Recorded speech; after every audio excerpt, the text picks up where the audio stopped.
ગુણમાલ ભક્તમાલમાંથી પીપલદાસ દરજીનો પ્રસંગ વાંચીએ. વૈષ્ણવ 30માં. પીપલદાસ જ્ઞાતે દરજી વૈષ્ણવ ફુલરા ગામેના નિવાસી છે. તેઓ ગોપેન્દ્રલાલજીના સેવક. એમને જમનાપાન કરવા જવાની ઈચ્છા થઈ ત્યારે સોરઠમાંથી વૈષ્ણવનો સંઘ કાઢ્યો. 300 વૈષ્ણવનું જૂથ સાથે બિરાજતું હતું.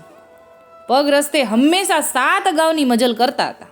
એટલે કે 7 ગાંવ પછી મુકામ કરે અને પછી પાછા 7 ગાંવ પછી ફરીવાર મુકામ કરે. ભગવદી સ્વરૂપનો ઘણો જ ભરભાર હતો. પોતે પોતાની દેહથી જ વૈષ્ણવની ટેલ કરતા. એટલે કે ભગવદી સ્વરૂપનો ભરભાર હતો એટલે કે ઠાકોરજી અને ભગવદી એક જાણતા ને જે વૈષ્ણવને ભગવદી દેખાય એમની પોતાના દેહથી જ ટેલ કરતા. રસ્તામાં ચાલતા તેને જળ જોઈએ તેને પોતે જ લેવરાવતા. પોતાને માથે જળનો ભરેલો ઘડો રાખતા. એવી રીતે વૈષ્ણવની ટેલ કરતા. જમનાપાન કરીને આવ્યા પછી તુરત જ ફુલરામાં મંડપ કર્યો અને ગોપેન્દ્રજી તથા તેમના અંગીકૃત સેવકોને પધરાવ્યા અને તૂપ તથા દૂધની તો રેલ મચાવી. પીપલદાસે લૌકિક છોડીને અલૌકિકમાં જ પોતાનું વિત્ત એટલે કે દ્રવ્ય તથા જાત ગાળી અને તેમને ઘેર 2-4 વૈષ્ણવ તો સદા રહેતા. પીપલદાસને એવી ટેક હતી કે પોતાને ઘેર ભગવદી ન પધારે તે દિવસે પોતે અને તેમના ઘરના પ્રસાદ ન લેતા. એટલે કે એવી ટેક હતી કે વૈષ્ણવને પ્રસાદ લેવરાવીને જ લેવું.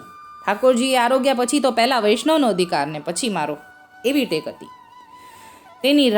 તેની દેહ રહી ત્યાં સુધી ઠાકોરજીએ તેની ટેક નિભાવી. એટલે કે જ્યાં સુધી દેહ રહી ત્યાં સુધી કોઈક ને કોઈક ભગવદી વૈષ્ણવ ત્યાં પધારતા જ અને પ્રસાદ લેતા ને પછી એને પછવાડે વૈષ્ણવને પછવાડે એ પ્રસાદ લેતા. એવી ટેક પણ ઠાકોરજીએ છેક સુધી નિભાવડી. એટલે કોઈક ને કોઈક વૈષ્ણવ ત્યાં પહોંચી જ જતું. એવી ઠાકોરજી નિભાવે છે ટેક. જે ટેક લઈએ છીએ નિભાવવાવાળા તો ઠાકોરજી છે એમ બતાવ્યું છે. શ્રી ઠાકોરજીના પ્રતાપથી પીપળદાસ ગાયું ઘણી રાખતા. એક દિવસ ભગવદ વાર્તા થઈ રહી હતી. પછી પીપળદાસ ગાયું ચરાવવા ગયા. ત્યાં ચોર લોકો આવીને ગાયું હાંકી લઈ જવા માંડ્યા.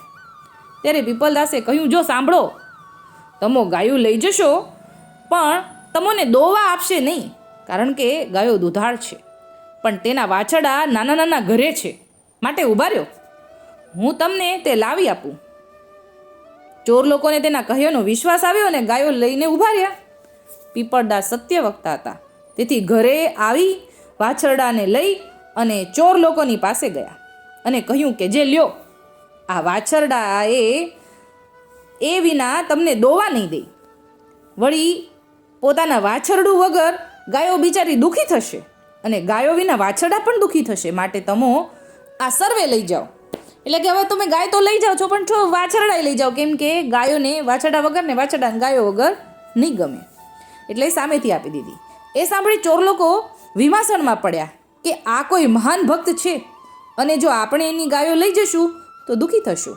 એવો વિચાર કરીને સર્વે ચોર પીપલદાસના પગ પડ્યા અને કહ્યું, જે તમે કયો ધર્મ પાળો છો? ત્યારે પીપલદાસે કહ્યું, જે હું તો અધમોધારણ તરણ તારણ એવા શ્રી ગોપેન્દ્રજી મહારાજ જેમણે પોતાના નિજ ભક્તો માટે વલ્લભ કુળમાં પ્રાગટ્ય લીધું છે, એના દાસના દાસનો પણ દાસ છું.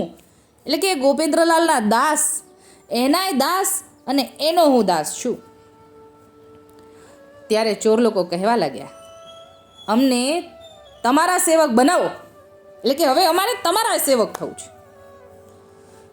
તેથી તેની વિનંતીથી પીપલદાસનો વિનંતી પત્ર લખીને શ્રી ગોપેન્દ્રજી જૂનાગઢ બિરાજતા હતા ત્યાં મોકલાવ્યો. એવા કૃપાપાત્ર પીપળદાસ હતા જેના સંગ દર્શનથી ચોર પણ ક્ષણમાં વૈષ્ણવ થયા. એની વાર્તાનો પાર નથી.